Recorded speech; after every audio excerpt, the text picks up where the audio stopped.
Hi, I'm Dr. Patricia Grabarek. And I'm Dr. Katina Sawyer, and welcome to Thriving at Work, a Worker Being podcast. You can learn more on our website, workerbeing.com, on social media, or you can support and join our community at workerbeing.com/community. So today we are going to be talking about social class, and particularly the impact of social class on looking for and landing a job. And so I thought an interesting topic because actually, and something we'll discuss as a potential limitation, although I don't think it's a complete limitation, is that this article looked at college students who were looking for jobs. And so I was wondering, what was the very first job that you had? But after college or before college? Just in general. Anything all that life. you like the first thing that you consider like a job. Okay. So when I was in high school, I worked for Macy's and I started off at the fragrance counter. So I sold people perfume. And then so that's when I was in high school. I did that like obviously part-time. And then when I went to college the first year, I did it over the summer too. And I did like I became a floater, which is basically I helped out at any makeup counter or fragrance counter that needed additional hands, which was awesome because I got so many samples. I got like all the perfume samples, but then also every time I'd go to a counter, it'd be like, I'm at Clinique today, and I would get Clinique samples and all the women that worked the different counters. Like, I was so young, I think they just thought it was like fun, like when we had downtime to like play like makeup, because they're like makeup artists, which I didn't know. They have like intense training to work at all those counters, so like I obviously was not going through that training, so that's why I was just afloat and like could sell things but couldn't really do a ton. But then when they had downtime, they always had my makeup. So like 90% of the time I would leave work with like full makeup done. It was really awesome. That's awesome. For some reason, the word like floater, like I felt like it meant like you like floated around the floor and like sprayed perfume into the air or something. I don't know why. No, they're like perfume reps. And the people that do that, they're sent by the company. So like Calvin Klein or whatever would send a person that would go from store to store, and they're the ones that like spray you with whatever. Very But if you're working at the fragrance counter at like a Macy's, and I'm guessing it's probably similar at Nordstrom or something like that, they sell everything, right? There's no like preference necessarily. So that's why they send their own people. But then obviously in the makeup counters, like they're trained specifically for that brand that they're working on. Very interesting. Well, I just learned something new about floaters and fragrance and makeup counters. My first job was at Outback Steakhouse, which I worked at in high school. Bloomin' Onions. And during the summers, the Bloomin' Onion, the scent of the Bloomin' Onion. But like, I feel like I worked for some like off-brand, like it wasn't, but like a lot of people have had positive experiences working for them. But like my particular location was so mismanaged and horrible that I feel like I just had some weird, like unstandardized Outback Steakhouse experience because there were like many violations of laws that were being broken in that location, from like we weren't allowed to eat anything for like like they would book me on a double shift and you weren't allowed to eat while you were on shift, so I would be on for 16 hours and they'd be like, sorry, you can't eat. So I would my god, you stole fries obviously from people all the time because that's the only way to eat. I stole that pumpernickel bread and I would eat it in the walk-in freezer. I would like stand in the walk-in freezer and eat bread. And like the kitchen people would like look out for me to make sure nobody was coming to see me standing in the freezer to eat bread.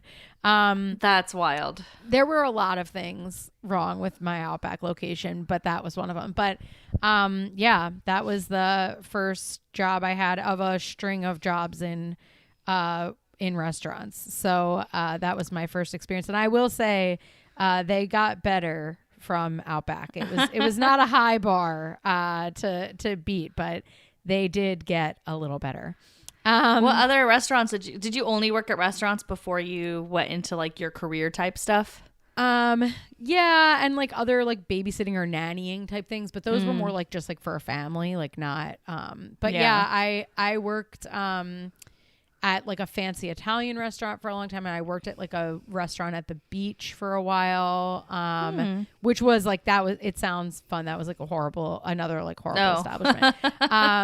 But yeah, so I had like a lot of experience working in restaurants. That was my primary work experience before I went into grad school. So yeah, we both had some service related jobs. Which I did retail at UCLA's like student store, and then my last like non-career job was I worked at the athletic department at UCLA, which that was my favorite one. I like basically half of my job was sitting in the like Hall of Fame and like greeting people or picking up if someone called the athletic department and writing them to the right thing. So 90% of the time I just was reading a book or doing my homework. It was fun. Like super easy. Yeah. And then the other part was like I was in the mail room. So then I got it. But that was fun because I got to interact with like all the coaches and stuff. So that was really cool too. So that was a good one. That sounds like a good one. That sounds exciting. Yeah. Anyways, social class. Yes. So, and it's interesting that we both had service related jobs because I think dealing with the general public is a good learning lesson for, like just of having to deal with many different personalities and temperaments and all of that stuff. Putting it nicely. So, yes, exactly. Very diplomatic, a very customer servicey answer. So what we're going to be talking about today is basically the end goal of what you want when you're looking for jobs, whether they be in the service industry, whether they be in other industries, whether it's your first job, your second job, whether you were looking for a job voluntarily, whether you're looking for a job because you're laid off. Being able to look for and then ultimately find a job is really important for your financial and psychological well-being. And this article delves into the idea of social class as being a predictor of whether or not individuals gain employment. And an interesting thing, as I mentioned about this particular article before I get into the takeaways, is that this was done in a college student sample. So we're looking at social class perhaps in a more truncated way because these are college students. And so there could be some restriction in terms of the social class range that's in here, although it is a large state university where this data came from. So a little more variability than if they had collected data at a place that has like, not that tuitions everywhere aren't wild, but that had like off the charts tuition, was very exclusive, etc. But this is basically looking at even the variability that occurs within a college student sample seems to make a difference in terms of people's ability to land jobs. And so there are 3 takeaways that I want to put forth about this, and then I'll break those down. So your social class has to do, the first takeaway, your social class has to do both with your parents' background and how you grew up, but it also has to do with how you see yourself and your class. So there's a component around your perception of your class, and there's also a component around the objective part of your class. And the reason for that is because social class is both a state of mind that has an impact as well as a material piece of things. So we're going to talk about that. And social class relates to really important things that help to determine how hard you search for a job. So we're going to talk a little bit about when people say, well, just put in the effort and go find a job. And why is this person not trying hard enough?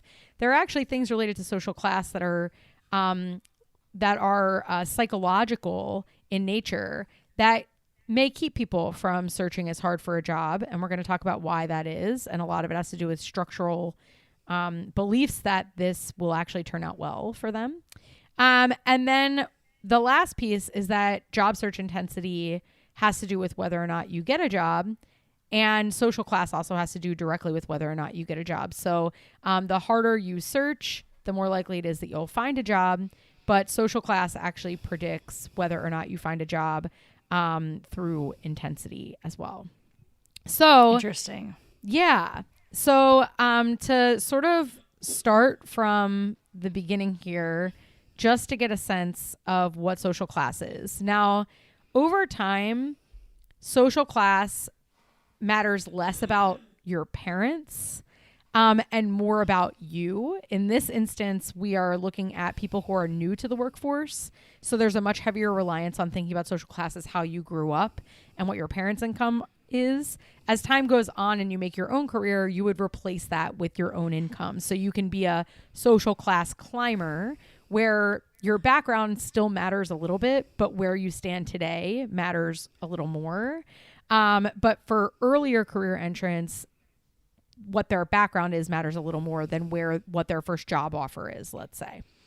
I think that's really interesting because there's, like you said, like the class climber type of person, but I feel like there's also people that, you know, maybe make less than their parents, but still feel like they belong to us. Like you were talking about the perception piece too. So I'm like really curious to hear more about that, because like they feel like they still belong in like whatever class that they grew up in, but maybe their current role isn't as lucrative as like what their parents were making, but they still like try to live the life of that other class, right? Or they feel like they are that other class. So I'll be curious to hear more about that, because I do think that there's something interesting there. And like you said, you know, when you're really close to your parents because you're new to the workforce, it makes sense that would be a big piece of what social class looks like. But I'm curious, like, how does that perception piece come into play later in the future? Because now you're reliant on your own income, but if you still feel like you're of a higher class or a lower class than what you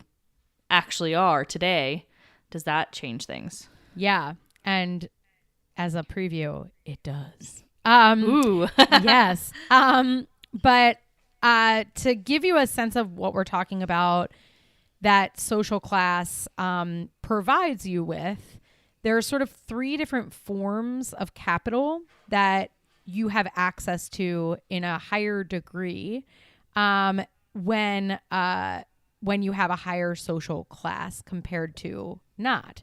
So people with higher social class have greater access to cultural capital, like knowledge or skills about how the world works behind the scenes, how to act from like a mannerisms perspective in a broader array of situations, behavioral scripts for sort of how to act in more like fancy scenarios, right? So you have access to an understanding of various cultures across the socioeconomic spectrum at a greater extent than people who do not have that access or from a lower social class.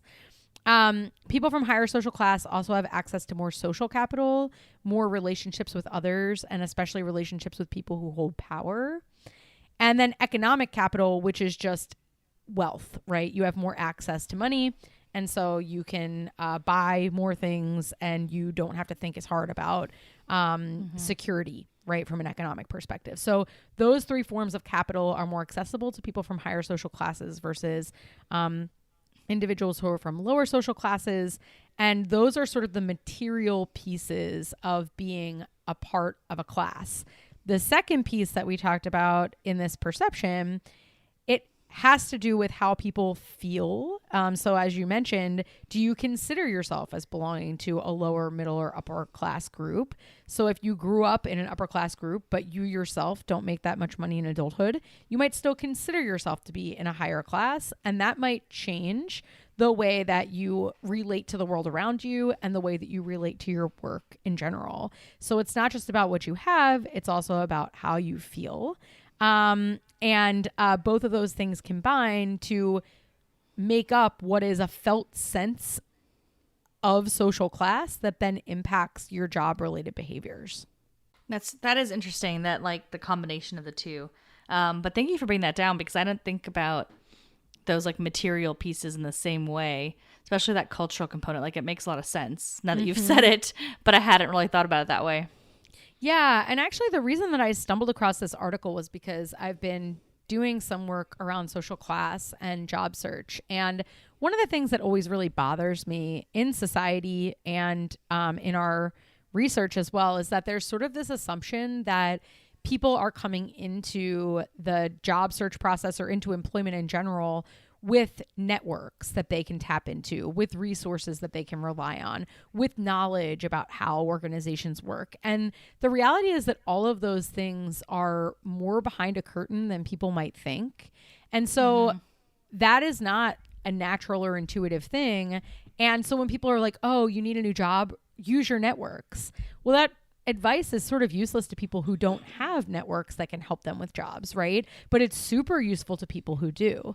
But there's sort of an assumption that everyone has a network or everyone has an understanding of how to operate within different organizational contexts effectively, or understands the politics of organizations. And just by the fact that people have been born into a particular context actually allows them to have more or less of that knowledge. So I think something that I like about exploring social class and job search is, when people are like, well, everybody needs to just get out there and try. And the more they try, if people would just try, they would get a job. Well, the resources that people tap as they're trying look really different and result in different outcomes for people. And so it's easier for some folks than other folks to do that.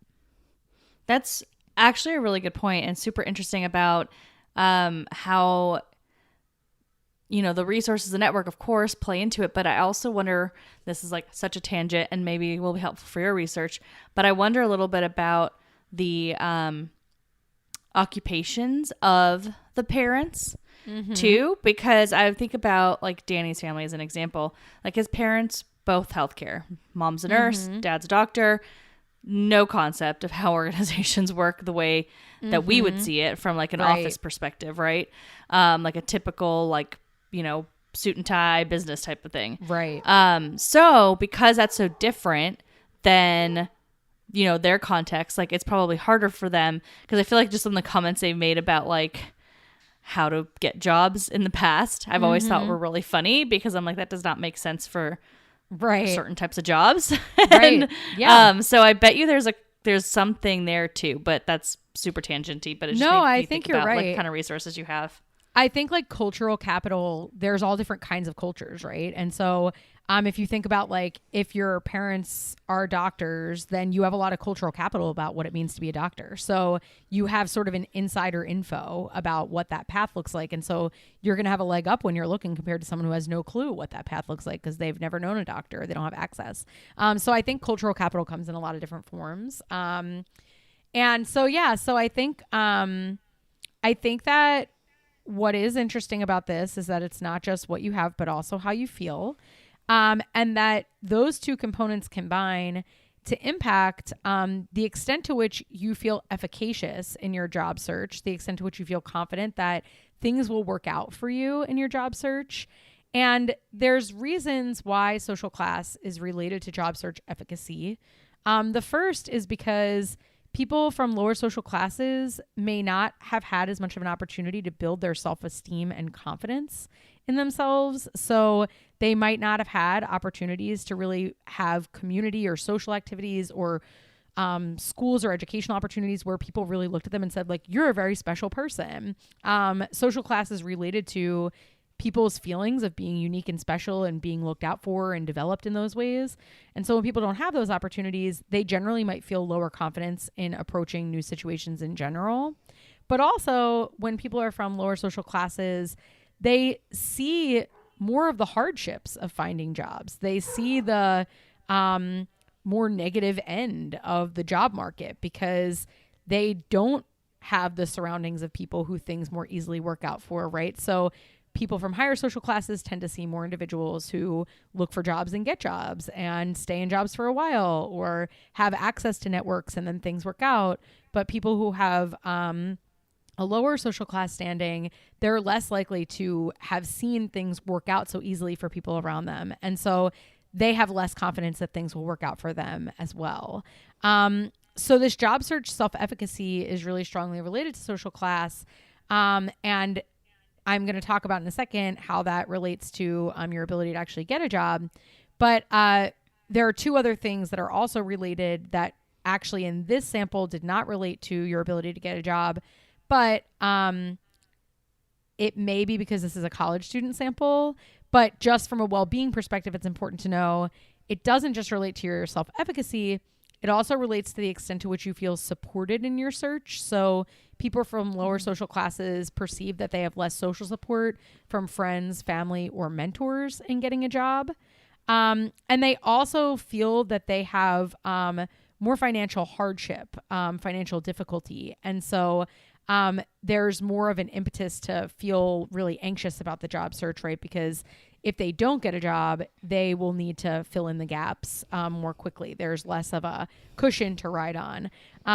So there's some other complications going on in the job search process for folks from lower social class around, I also don't feel like I have support. And this is a little more important for me from a financial perspective. Yeah, the stress of it, the impact is much higher. If you don't have if you don't have support like that, obviously you're going to be more stressed out because people aren't helping you, supporting you, but also financially, like you said, if you're coming from a situation where maybe you don't have a lot of savings or any savings at all, then you're, getting that next job is critical. And that obviously creates a lot more stress. So when you go from the well-being perspective, that's not good. Yeah. Yeah. And so I'm going to, out of those three things, that social class is related to, self-efficacy, perceived social support and job search, and financial hardship, I'm going to hone in on job search self-efficacy because that's what actually leads people to search for jobs harder and then ultimately to be more likely to get a job. But I want to highlight one thing about support and financial hardship is that they did note in the article that in a sample of, let's say, unemployed people who are not new college graduates, where there's more variability in the type of person, they're not all coming from one university, they're not all college grads, etc., that your support, like your network, whether you know people, family, friends, etc., who are helping you, and the extent to which you're experiencing financial hardship, because for college students that may be relative, right? That the extent to which you're experiencing financial hardship probably has more of an impact in a broader sample. So the authors of the article didn't want people to walk away thinking, oh, support and financial hardship probably don't matter in a broader sample of people from varied social classes. More the takeaway is that, wow, social class relates to people feeling unsupported in the job search and feeling more financial hardship when they're from lower social class. And it's likely that that impacts job outcomes somehow, but maybe just not in this sample because it was more of a restricted range of college students who have more in common than people from the broad population might. Yeah, that's totally fair, especially because, like you're saying, once you're in college, even if it's a large state university, there's still a barrier for certain classes, right? Yeah. And also from the high end, if it's a large state university, probably the richer folk are not going there either. Mm-hmm. Right. Exactly. So more variability may lead to, a broader range of outcomes associated with these things. But for now, I'm going to focus on job search self-efficacy relating to job search intensity, which is basically the extent to which you strive to get a job, how much job related activity that you do. So the more confident you feel that you're going to get a job, the more effort you put into it because you feel like it's possible that it's going to work out. And the more effort that you put into it, the more likely it is that you're going to get a job. But interestingly, beyond just effort and intensity, social class actually predicted whether or not you accepted a job during your senior year more early than other folks did on its own. So not only does social class make you feel more confident, which makes you feel like putting effort into it is worth it. And so you actually do that. So it may not be that people don't want to put effort into it. They might feel like it's just more fruitless. Like I'm not going to get a job anyway. So what's the point? But not only is there like a personal behavior avenue, which I think people would put all of the eggs in that basket, right? Like, yeah, it's just your effort that matters. There's also just a direct relation between parental income and education and whether or not you get an accepted job earlier. So that's a direct predictor of whether or not you get a job. So beyond anything that you do, that just helps you get a job to be from a higher social class background. But an interesting piece of this is that your perception of your social class was actually negatively related to you accepting a job. And and so what they think is that just being from a higher social class means you're more likely to get offers and accept a job, but thinking you're from a higher social class makes you turn down more offers because you feel like you're better than what you're getting. So that was the interesting kind of counterintuitive effect, was that people who perceive themselves as being a higher social class tend to say, well, I don't need to accept this right away. I can hold out for something better. So it's interesting because there's sort of this stigma associated with people not having jobs because they are perceived to not want to have jobs because they are too lazy to have jobs, let's say. But actually what they found in this study was people from lower social classes have lower intensity just because they feel like, I wish this would work out, but I don't know if it will. But people from higher social classes were actually actively turning down jobs because they felt they were like, those jobs were like below them, which is kind of interesting.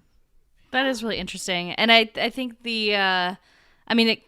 it makes sense though, that perception piece from everything we were talking about earlier, right? Like if you feel like you're part of a different class, then you're going to behave differently and you may not get the rewards of that class that you thought you were going to get. But it makes sense that your behavior would be shaped by that.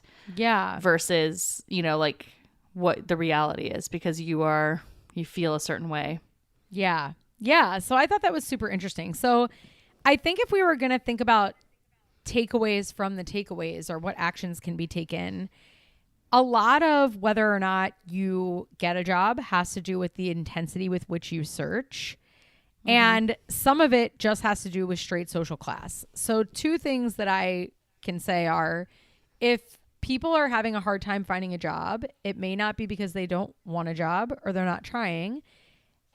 It may just be harder for them because they don't have the background that allows them access to these forms of capital that make it easier to get a job. So have some grace for people when they're having a harder time getting a job than maybe you are, and try to see things from their perspective or think about why that might be the case before assuming that their lack of a job means that they don't want a job or they're incapable of having a job or they're not interested.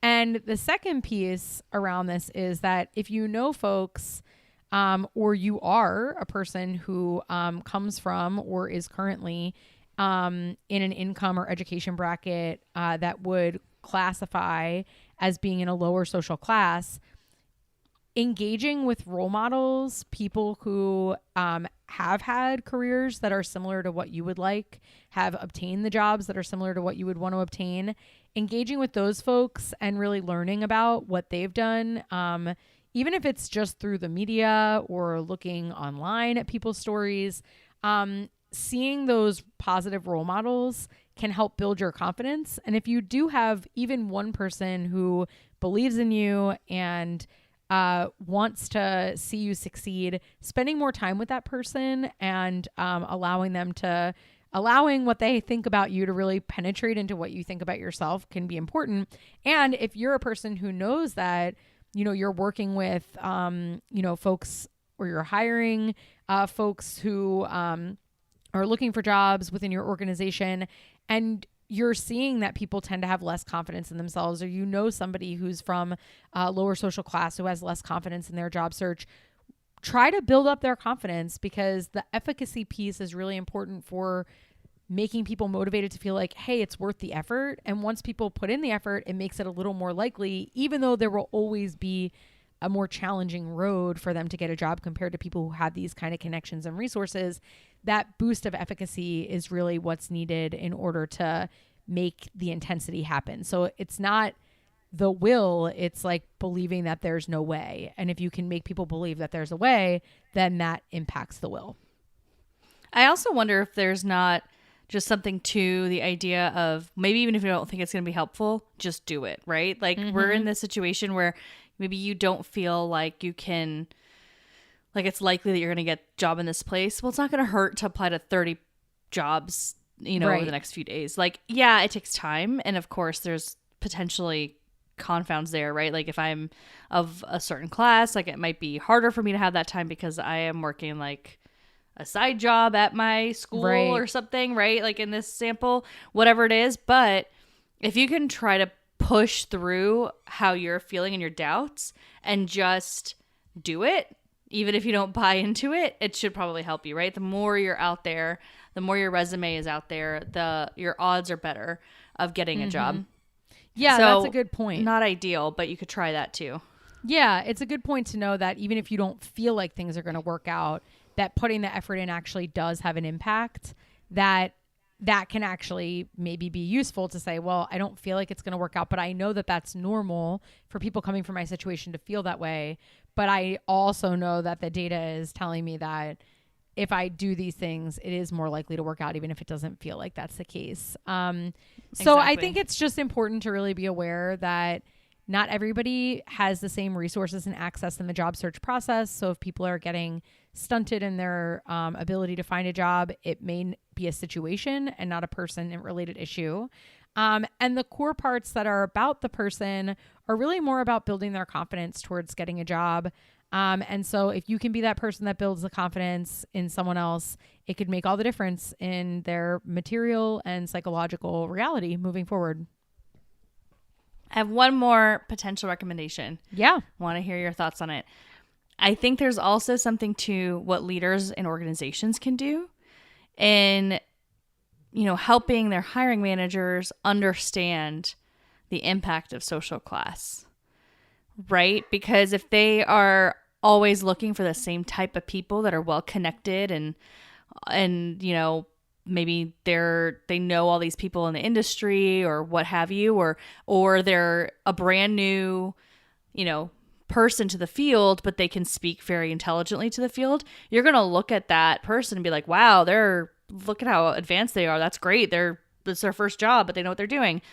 If we understand that is an extra boost that they're getting because of social class, like maybe we'll be a little bit more objective when the next candidate comes in and says, I actually have no idea what this business is like, right? But I am bringing these skills from school. So I think there's something to like understanding when you're looking at a brand new person coming into a field, like how can you try to be a little more objective about what they're saying based on their resources that doesn't actually impact whether or not they're going to be good performers. Like that's not going to change their performance as to whether or not they've seen or have an understanding of a business. It might mean they get there a little bit quicker, but their performance overall is not going to necessarily be different. Yeah. And taking a competency-based approach, because I really like, and I'm glad that you brought that up, because you could look at someone's resume and be like, oh, they went to an Ivy League school and they did a Fulbright. That's so impressive. And then you could look at someone else's resume and be like, they went to a state school and they worked their way through college. Well, one sounds more impressive than the other, but what are the skills that you're really looking for and who has them? And that's a different question than kind of getting overwhelmed by the class cues that you're reading on the resume, as opposed to thinking about, well, what has each of these people learned from their experiences and how does that relate to the job, which is a different kind of question. Exactly. Yeah. So how can we understand their potential based on the skills they're bringing, the capacity to learn potentially, right? Like what are those other things, the competencies that they have versus, like you said, the things that sound nice, that sound competitive to get into, etc., that do require some resources that not everyone has access to. Yeah, absolutely. I think that's a great call out. I'm glad that you brought that up. And I hope that people take that tip that looking at resumes objectively without giving an extra boost to people who have class cues can help you to see more what people have actually garnered and what their potential is than getting distracted by the connections networks, because they may have gotten those opportunities through connections and networks that other folks didn't have. It doesn't necessarily mean that they're better at what they do. Exactly. Yep. Well, thank you for sharing this with us. I think it was a really good article. Yeah, I'm glad that you liked it, and I appreciate everyone listening. Yes, thank you to all of our listeners. If you have any questions or want to chat with us, you can email us at contact@workrbeeing.com. You can find us on our website, workrbeeing.com, on social media, or join our community. Thanks for listening.